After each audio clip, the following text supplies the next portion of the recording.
Hello everyone, this is Jyoti from Daksh academy Ladwa and आज हम करेंगे साइकोलॉजी की इंट्रो क्लास। ठीक है, साइकोलॉजी अपने आप में बहुत ही बेहतरीन सा सब्जेक्ट है ना, जो आपका सी टेट के लिए, एच टेट के लिए या किसी भी टेट एग्ज़ाम के लिए जहाँ पर भी साइकोलॉजी के क्वेश्चन बनते हैं काफ़ी ज़्यादा इम्पोर्टेंट रखता है। ठीक है, चलिए सबसे पहले यहाँ से सीखते हैं कि जो साइकोलॉजी वर्ड है, जो साइकोलॉजी यानी मनोविज्ञान है, इसकी उत्पत्ति किस भाषा से हुई।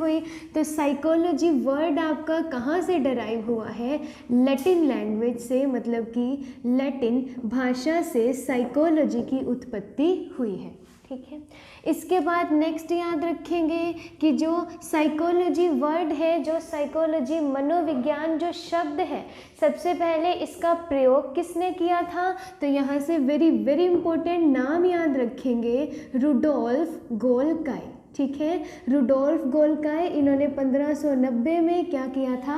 साइकोलॉजी वर्ड का सबसे पहले प्रयोग किया था। ठीक है, रुडोल्फ गोल्काई ने 1590 में। इसके बाद नेक्स्ट जो हमारा क्वेश्चन आता है कि जो साइकोलॉजी है, मनोविज्ञान के जनक किसको कहा जाता है? तो साइकोलॉजी के जनक कहा जाता है अरस्तु को। किसको कहा जाता है? अरस्तु। और अगर यहीं से मैं एक और क्वेश्चन की बात करूं कि साइकोलॉजी के जनक के बाद जनक देश क्या है? ठीक है, साइकोलॉजी का जनक देश क्या है? तो याद रखेंगे ग्रीक। क्या आ जाएगा? ग्रीक, यूनान। ये हो जाता है। इतना आपने थोड़ा सा इसको इंट्रो याद रखना है। क्या क्या याद रखेंगे? सबसे पहले जो साइकोलॉजी वर्ड है, इसकी उत्पत्ति लैटिन भाषा से हुई। इस वर्ड का यूज़ करने वाले सबसे पहले कौन थे? रुडोल्फ गोल्काई, 1590। मनोविज्ञान के जनक आपका अरस्तु, और जनक देश हो जाएगा ग्रीक या फिर यूनान। ठीक है, इसके बाद नेक्स्ट आता है कि जो साइकोलॉजी था, जो मनोविज्ञान था, पहले उसको, जो साइकोलॉजी है आपका मनोविज्ञान है, उसको फिलोसफी मतलब कि दर्शन शास्त्र की शाखा माना जाता था। ठीक है, तो एक तो डायरेक्ट क्वेश्चन ये आ सकता है कि जो मनोविज्ञान है उसको पहले किसकी शाखा माना जाता था? तो आपका दर्शन शास्त्र, फिलोसफी की। तो इसको अलग से सब्जेक्ट किसने बनाया? फिलोसफी को साइकोलॉजी से अलग से सब्जेक्ट किसने किया? तो नाम याद रखेंगे, very very important, William James. क्या नाम याद रखेंगे? William James. तो सर विलियम जेम्स ने साइकोलॉजी को क्या किया? मनोविज्ञान को एक अलग से सब्जेक्ट बना दिया। ठीक है, और विलियम जेम्स से एक और क्वेश्चन याद रखेंगे, इन्होंने एक काफ़ी फेमस बुक लिखी थी। इनकी किताब का नाम था प्रिंसिपल ऑफ साइकोलॉजी। क्या था? प्रिंसिपल ऑफ साइकोलॉजी, मतलब कि मनोविज्ञान के सिद्धांत, मनोविज्ञान के सिद्धांत। और इस किताब में इन्होंने पूरी साइकोलॉजी के क्या रखी थी? आधारशिला रखी थी, यानी कि पूरा इसके बारे में बताया, एक बेस इसका बताया। और जो बुक थी, ठीक है, इन्होंने इसका बेस बताया, आधारशिला रखी।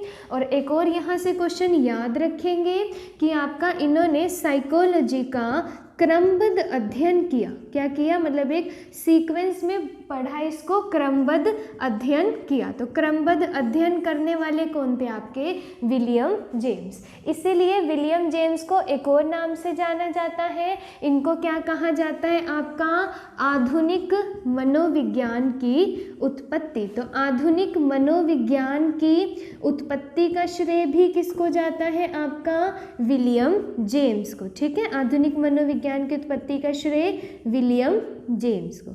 और ये कहाँ के निवासी थे? तो ये आपका अमेरिका के रहने वाले थे। ठीक है, चलिए, तो ये इतने 2-3 पॉइंट आपने विलियम जेम्स से याद रखने हैं। एक तो इन्होंने साइकोलॉजी को फिलोसफी से अलग किया, दूसरा बुक लिखी प्रिंसिपल ऑफ साइकोलॉजी, मनोविज्ञान के सिद्धांत, और साइकोलॉजी को एक क्रमबद्ध अध्ययन इन्होंने किया, यानी कि एक सिस्टेमेटिकली वे में हमने कैसे चीज़ों को पढ़ना है, इसके बारे में इन्होंने बताया। ठीक है, इसके बाद नेक्स्ट आता है हमारा, देखिएगा यहाँ से, जो ये साइकोलॉजी है ना, इसको हम 2 पार्ट में डिवाइड करके पढ़ेंगे। एक आपका साइकी, एक आपका लोगोस। ठीक है, साइकी का मतलब क्या होता है? सोल यानी कि आत्मा, साइकी का मतलब हो जाएगा सोल आत्मा, और लोगोस का मतलब होता है स्टडी या फिर अध्ययन करना। तो साइकोलॉजी को पहले क्या कहा जाता था, स्टडी ऑफ सोल, मतलब कि आत्मा का अध्ययन करना, ये इसका बेसिक सा मीनिंग था। तो यहाँ से ना 2-3 इम्पोर्टेंट साइकोलॉजिस्ट के नाम याद रखेंगे कि 16वीं शताब्दी में प्लेटो, डेकार्टे और अरस्तु, इन्होंने मनोविज्ञान को या साइकोलॉजी को क्या नाम दिया, तो सिंपल सा आंसर आ जाएगा आपका आत्मा का विज्ञान। क्या कहा इन्होंने साइकोलॉजी को, आत्मा का विज्ञान, मतलब कि स्टडी ऑफ सोल। ठीक है, इसके बाद नेक्स्ट 2-3 पॉइंट और यहाँ से याद रखेंगे कि 17वीं शताब्दी में आपके इटली के मनोवैज्ञानिक पोम्पोनोजी और इनके सहपाठी थे एक और थॉसरिड, इन्होंने साइकोलॉजी को क्या कहा, आत्मा के विज्ञान के बाद जो अनदर आपने याद रखना है, मन या फिर मस्तिष्क का विज्ञान। ठीक है, मन या मस्तिष्क का विज्ञान। ठीक है जी, इसके बाद नेक्स्ट एक और नाम यहाँ से याद रखेंगे कि 18वीं शताब्दी में विलियम वुंड, विलियम जेम्स, इन्होंने साइकोलॉजी को क्या नाम दिया, तो आपका चेतना का विज्ञान। क्या कहा, चेतना का विज्ञान, मतलब कि स्टडी ऑफ कॉन्शियसनेस। क्या कहा, स्टडी ऑफ कॉन्शियसनेस। अगर मैं यहाँ से सर विलियम जेम्स की बात करूँ, ऑलरेडी पढ़ चुके हो जो पॉइंट याद रखने हैं।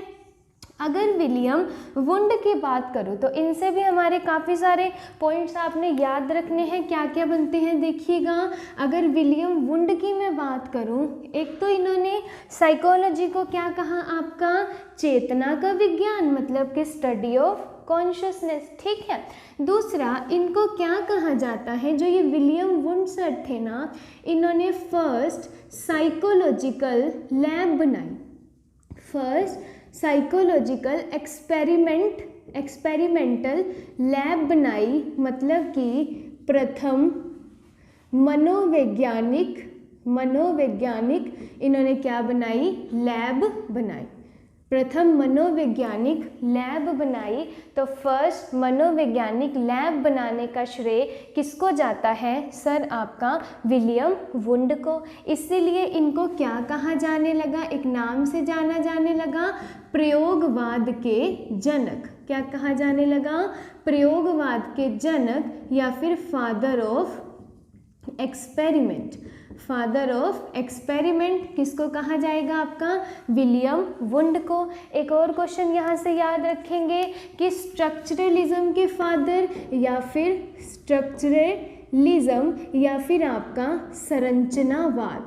तो स्ट्रक्चरलिज्म भी किसने दिया, या संरचनावाद के जनक भी किसको कहा जाएगा, आपका विलियम वुंड को। 2 पॉइंट हो गए।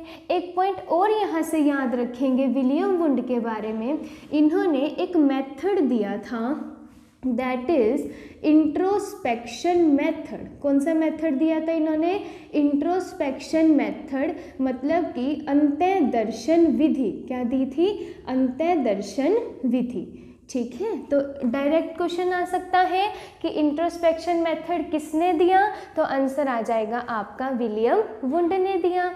अभी इंट्रोस्पेक्शन मेथड, एक तो यहाँ से ये याद रखेंगे कि that is very old method, कि ये सबसे पुरानी विधि है। और इसमें होता क्या है कि आप अपने दिमाग से चीज़ों को कैसे सोच रहे हो और फिर कैसे आप चीज़ों पर अप्लाई कर रहे हो, तो वो क्या है, आपका इंट्रोस्पेक्शन मेथड। ठीक है, बाकी इसको हम मेथड वाली क्लास में पढ़ेंगे डिटेल में। तो विलियम वुंड से आपने क्या क्या याद रखना है कि फर्स्ट साइकोलॉजिकल, इन्होंने आपकी मनोवैज्ञानिक प्रयोगशाला बनाई, ये लैब को लिख लीजिएगा, प्रयोगशाला बनाई। तो किसने बनाई, आपका विलियम वुंड ने। अभी एक क्वेश्चन और याद रखिएगा कि भारत में कब बनाई गई, जो साइकोलॉजिकल एक्सपेरिमेंटल लैब है वो आपकी भारत में बनाई गई 1916 में। और कहाँ पर बनाई गई, कलकत्ता में बनाई गई। और किसने बनाई थी, सर NN सेन गुप्ता ने बनाई थी। किसने बनाई थी, सर NN सेन गुप्ता। ठीक है, अगर मैं ये वाली लैब की बात करूं कि ये कहाँ पर थी, तो इसको भी लिख लीजिए, लीजिएगा, ये थी आपका जर्मनी में, कहाँ पर बनाई गई थी? ये जर्मनी लिप्जिंग, ठीक है, जर्मनी लिप्जिंग के आपका, और कब बनी थी? 1879 में बनी थी, कार्ल मार्क्स यूनिवर्सिटी में। कहाँ पर बनाई गई थी? कार्ल मार्क्स यूनिवर्सिटी, ठीक है, जर्मनी के लिप्जिंग शहर में आपका कार्ल मार्क्स यूनिवर्सिटी में बनी थी। और भारत में आपका 1916 में कलकत्ता में NN सेन गुप्ता ने बनाई, ठीक है। नेक्स्ट आता है आपका, यहाँ तक तो हमने बात की है साइकोलॉजी को कि ये चेतना का विज्ञान है। अगर मैं और बात करूँ यहाँ से कि सर वॉटसन, स्किनर एंड थ्रोनडाइक, बहुत ही बेहतरीन काम इनका साइकोलॉजी में, और इतने ही ये इम्पोर्टेंट। तो जहाँ भी सर वॉटसन की बात आए, स्किनर, थ्रोनडाइक, इन्होंने साइकोलॉजी को क्या कहा? व्यवहारवाद का जनक, यानी कि व्यवहार का जनक, सॉरी व्यवहार का विज्ञान, ठीक है। यानी कि आपने क्या करना है, साइकोलॉजी आपका क्या है? स्टडी ऑफ बिहेवियर, ठीक है, स्टडी ऑफ बिहेवियर। तो सर जो वॉटसन थे, इनको एक नाम से जाना जाता है, बहुत बार एग्जाम में रिपीट होता है। सर JB वॉटसन को क्या कहा जाता है? व्यवहारवाद के जनक। क्या कहा जाता है? व्यवहारवाद के जनक, ठीक है, व्यवहारवाद के जनक। इन्होंने जो था अपनी थियरीज दी थी, और इन्होंने कहा था कि आप मुझे कोई भी चाइल्ड दीजिए, मैं उसको उसके बिहेवियर के अकॉर्डिंग लर्न करना सारी चीज़ें सिखा दूंगा। अगर इन्होंने क्या बताया था, जैसे इन्होंने अपने बेटे एल्बर्ट पर क्या किया था, एक छोटा सा एक्सपेरिमेंट किया था, उसको एक सॉफ्ट टॉय पकड़ा दिया इन्होंने, और जैसे ही सॉफ्ट टॉय पकड़ाया, उसके साथ एक बहुत ही भयंकर सी आवाज़ की कोई चीज़ चला दी। तो जैसे ही सॉफ्ट टॉय बच्चा पकड़ता था, साथ ही एकदम बेल साउंड करती थी। तो बच्चे को क्या हुआ, जब भी वो कोई सॉफ्ट टॉय देखता था, तो उसको उस चीज़ का क्या हो गया? बहुत ज़्यादा डर हो गया, और उसने सॉफ्ट टॉय से खेलना छोड़ दिया। तो आपके व्यवहारवाद के जनक कौन हो जाएंगे? Sir Watson. इसके बाद अगर मैं यहीं से बात करूँ स्किनर की, तो इन्होंने भी जो था अपनी लर्निंग की थ्योरीज दी थी, जिन्होंने चूहे और कबूतर के ऊपर जो थी थ्योरीज दी थी। इसी तरीके से अगर मैं सर थ्रोनडाइक की बात करूं, ठीक है, सर थ्रोनडाइक, तो इनको क्या कहा जाता है? सर थ्रोनडाइक वेरी वेरी इंपॉर्टेंट, इनको कहा जाता है शिक्षा मनोविज्ञान के जनक। किसके जनक कहा जाता है? शिक्षा मनोविज्ञान के जनक, मतलब कि फादर ऑफ एजुकेशनल साइकोलॉजी, ठीक है, father of educational psychology, father of educational psychology. इतना समझ में आ जाएगा। इसके बाद नेक्स्ट अगर मैं बात करूं, तो यहाँ से आ गया स्टडी ऑफ बिहेवियर, ठीक है। अब जो साइकोलॉजी है, अगर आज के टाइम का क्वेश्चन आता है वर्तमान में साइकोलॉजी को क्या कहा जाएगा, तो आपने आंसर करना है व्यवहार का विज्ञान, ठीक है, व्यवहार का विज्ञान, या फिर व्यवहार की आपका ये अध्ययन, व्यवहार का अध्ययन, अध्ययन कीजिएगा, व्यवहार का अध्ययन मतलब कि स्टडी ऑफ बिहेवियर। तो साइकोलॉजी को क्या कहा जाता है आज के टाइम में? Study of behaviour. मतलब कि जो हमारा साइकोलॉजी है, सबसे पहले देखिएगा उसने क्या किया? अपनी आत्मा का त्याग किया, ठीक है, साइकोलॉजी ने सबसे पहले अपनी आत्मा यानी कि सोल का त्याग किया। इसके बाद मन या फिर मस्तिष्क का त्याग किया, ठीक है। इसके बाद मन मस्तिष्क के त्याग के बाद चेतना का त्याग किया, यानी कि कॉन्शियसनेस, और लास्ट में हमारा क्या बचा? व्यवहार यानी कि बिहेवियर ही बचा। तो साइकोलॉजी को क्या कहा जाता है? आपका बिहेवियर यानी कि व्यवहार का अध्ययन, ठीक है। आई होप आपको समझ में आ गया होगा। हाँ, यहाँ से एक पॉइंट और लिखिएगा, आपका साइको एनालिटिकल थ्योरी किसने दी? साइको एनालिटिकल थ्योरी यानी कि मनोविश्लेषणवाद। तो मनोविश्लेषणवाद के जनक किसको कहा जाएगा? सिगमंड फ्राइड को। किसको कहा जाएगा? आपका सिगमंड फ्राइड को, जिन्होंने क्या किया था कि जो आपका मन है उसकी 3 अवस्थाएं हैं। मन की कितनी अवस्थाएं हैं? 3 अवस्थाएं हैं। आपका चेतन मन, अर्धचेतन मन और आपका अचेतन मन, ठीक है। यानी कि कॉन्शियसनेस, सब कॉन्शियसनेस एंड अनकॉन्शियसनेस। बाकी ये जो फ्राइड सर थे ये बहुत ज़्यादा वाद विवादों में रहे थे, इनके थ्योरीज़ के बारे में हम डिस्कस करेंगे इनकी क्लास में, ठीक है। आई होप आपको क्लास अच्छी लगी हो, ठीक है। वीडियो अच्छी लगी हो तो वीडियो को लाइक, शेयर एंड कमेंट कर दीजिएगा। चैनल पर नए हैं तो चैनल को सब्सक्राइब करना मत भूलिएगा एंड बेल आइकन को प्रेस कर दीजिएगा ताकि सभी आने वाली वीडियोज़ की नोटिफिकेशन आपको टाइम टू टाइम मिलती रहे। Thank you, thanks for the watch.